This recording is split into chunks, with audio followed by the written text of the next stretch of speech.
Bueno, chico para hoy. No, claro. Grande para que para hoy, claro. Sin duda era muy chico, y lo que pasa que yo tenía, mi padre era político, entonces me llevó a que yo ya desde la mamadera trajera un poco la política, conociera de chico a muchísimos dirigentes políticos, y él empezara a hacer periodismo.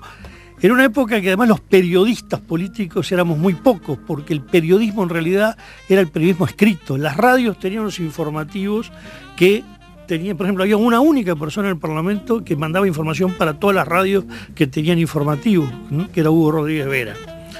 Y bueno, había un segundo Rabindranath Martínez para CX12, para Oriental. Entonces el periodismo escrito, entonces éramos media docena, un poquito más.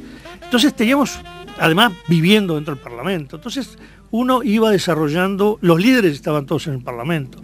Entonces uno iba desarrollando una gran amistad personal con todos los partidos. Entonces, claro, cuando yo entro realmente a lo que es la actividad política, vengo con un activo de conocimiento de gente, de relaciones personales, de conocimiento del manejo político, sobre todo esa gran enseñanza que tiene uno de estar las horas, ¿eh? Entonces sentándose con un diputado que le va explicando cómo llegó a diputado, lo que hizo, la estrategia que tiene, la táctica de uno, del otro, más lecturas. Entonces, y escuchaba discursos, ¿le llegó a escribir discursos a no, o le pulió alguna arista que quizás no, la parte de discurso nunca fue mi especialidad, ¿no? ¿En qué lo asesoró puntualmente? No, yo fundamentalmente me dedicaba a lo que puede ser la operativa política de él, no era el operador político de Sereñi, hacia afuera el frente y después hacia adentro el Frente Amplio, ¿no?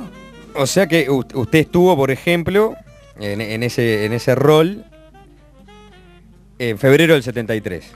Sí. Justo ahora que se conmemoraron los 40 años de aquellos sucesos y que salieron nuevos libros, ¿no? Que revisan un poco esa parte de la historia.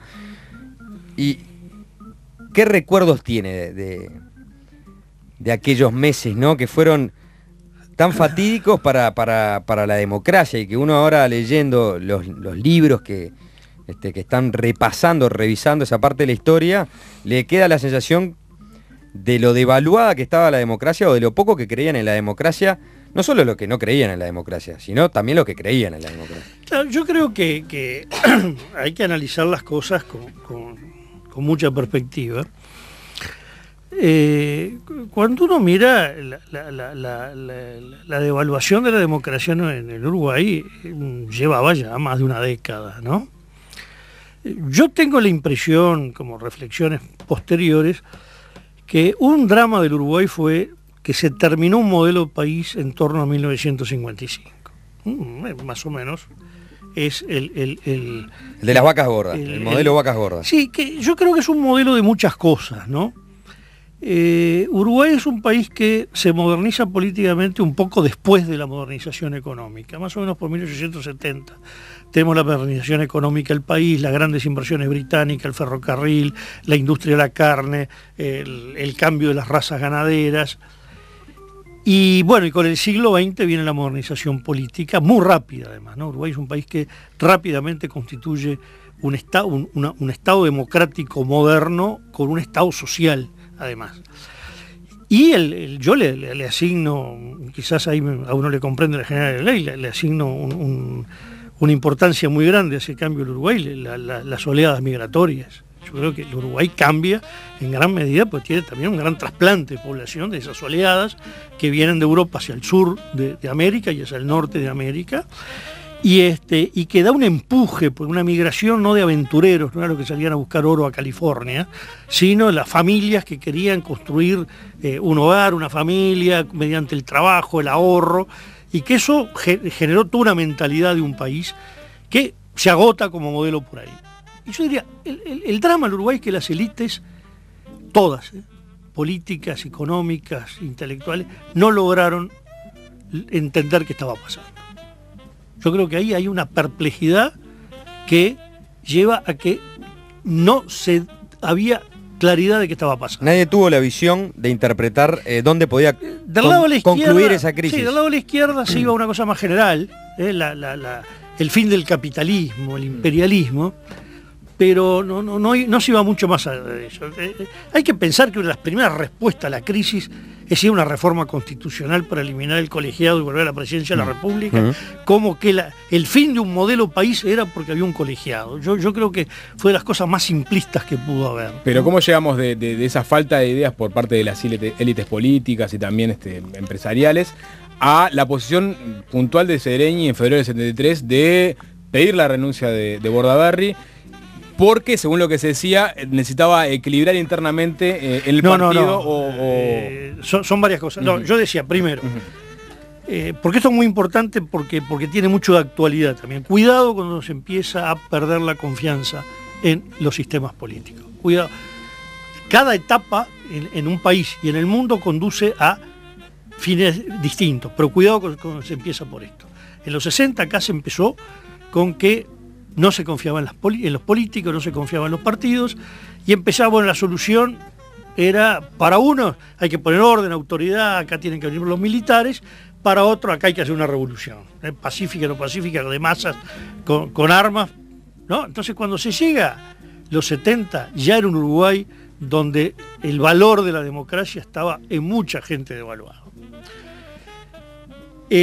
Cuando viene el avance militar... El mundo era así, ¿no? También. Uno se olvida de que el mundo era así, ¿no? El mundo era un choque entre... Sí, no, pero en Europa, por ejemplo, la democracia no estaba devaluada en esos años. Y se ve como los intentos de más de tipo violento, que parten del 68 en adelante.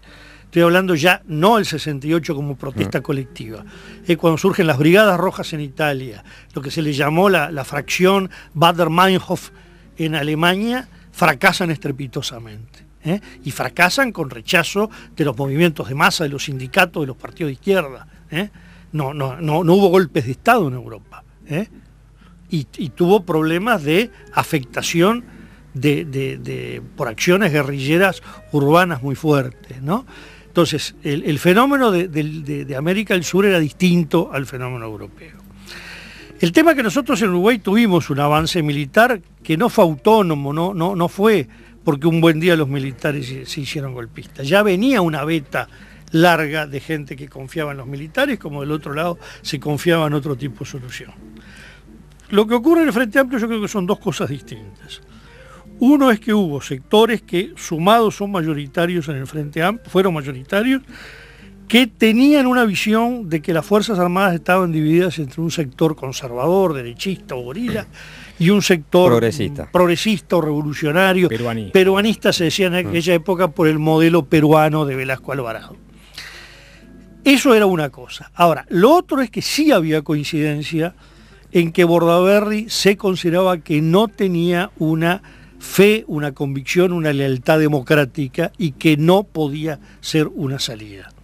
Es decir, lo que estaba, Seregni buscó una síntesis, pero en algo en que todos coincidían, que no era un pacto, donde también había una opinión parecida en el Partido Nacional, que la salida pasaba, pero acá no se estaba hablando de ningún golpe de Estado, se estaba hablando de una renuncia de Bordaberry para que asumiera el vicepresidente de la República electo en las mismas elecciones, que era Jorge no era tan así, no. La propuesta que renunciaba a Bordaberry. Ahí se abrían distintos caminos. ¿Qué decía Seregni en concreto? Bueno, en principio era el convocar, el ir por el camino de una convención constituyente y ver por qué camino se iba, ¿no? Llamado a elecciones fue más manejado por el lado del Partido Nacional. ¿Por el lado del Partido Nacional en general o por el wilsonismo?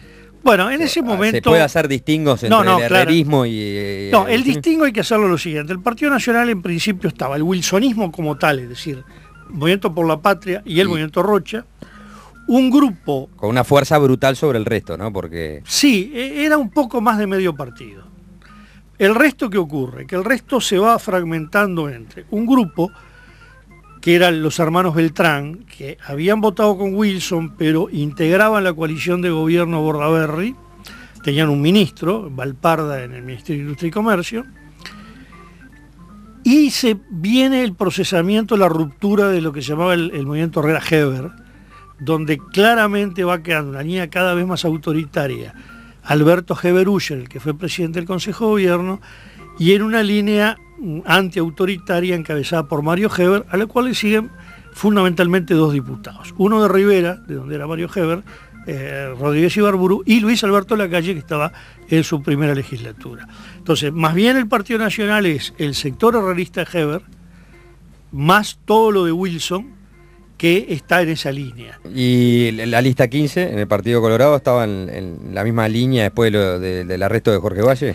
Bueno, una línea diferente, ¿no? Estaba en una línea de evitar el golpe de Estado, pero para empezar había un problema en aquella época de una total falta de diálogo entre la 15 y el Frente Amplio, ¿no? La última, antes de hacer un corte, Queirolo dijo, mordieron el anzuelo, ¿no? Sobre los comunicados 4 y 7, hablando de como, bueno, no sé si a la interna de los militares o hacia afuera, el propio sindicalismo, las fuerzas políticas de izquierda, sino cayeron en la trampa. Sereni no fue contundente a la hora de rechazar a aquellos comunicados. ¿También mordió el anzuelo? No, el problema con Sereni es el siguiente. Sereni tuvo un rol muy complicado, porque él realmente muy poco tiempo fue un verdadero líder del Frente Amplio. Yo diría que fue líder más el periodo del fin de la dictadura, de la salida de la dictadura, por liderazgo diciendo, yo pienso esto y el que quiere me sigue. Él en general fue, usando el término latín, primus inter pares, primero entre iguales, con una función mitad de guía, pero mitad de coordinador, de buscador de síntesis. Entonces, hubo momentos, y después volvió a hacer lo mismo. Yo diría, después del 85, 86 vuelve a hacer lo mismo. El problema que hay en el 73 es que no necesariamente coincide el Sereni líder, la persona de Sereni, con el Sereni síntesis del frente. Entonces, él tenía en algunas cosas un pensamiento propio que no necesariamente coincidía con el pensamiento mayoritario en el Frente Amplio y tenía que buscar ahí acomodar. No, los discursos de él de ese periodo no necesariamente reflejan con exactitud su pensamiento personal. Él sin duda tenía hacia la visión de que existía una línea progresista en las Fuerzas Armadas, una visión mucho más crítica que la que te podía poner el Partido Comunista, el Partido Socialista, incluso el Demócrata Cristiano. El Partido Demócrata Cristiano, incluso en febrero Selmar Michelini o Héctor Rodríguez, que tenía una visión mucho más optimista de la línea progresista. Pero también recelaba mucho de una línea contraria que había en el Frente Amplio, que tenía un tinte que él veía muy fuertemente antimilitarista. Que podían expresar Rodríguez Camuso, Adolfo Aguirre González del Fidel, Álvaro Roballo, el propio Enrique Erro, ¿no? Entonces, el pensamiento propio de él estaba un poco equidistante de esas dos posturas. Y obviamente la síntesis iba más hacia lo mayoritario, ¿no? Botinelli, tenemos que hacer una tanda y después nos metemos con el Botinelli analista político. Y le dejo picando esta pregunta, ¿no? Si fue difícil construir confianza de los demás sectores y de los demás actores del sistema político, siendo que usted venía del sereñismo. Se la dejo picando.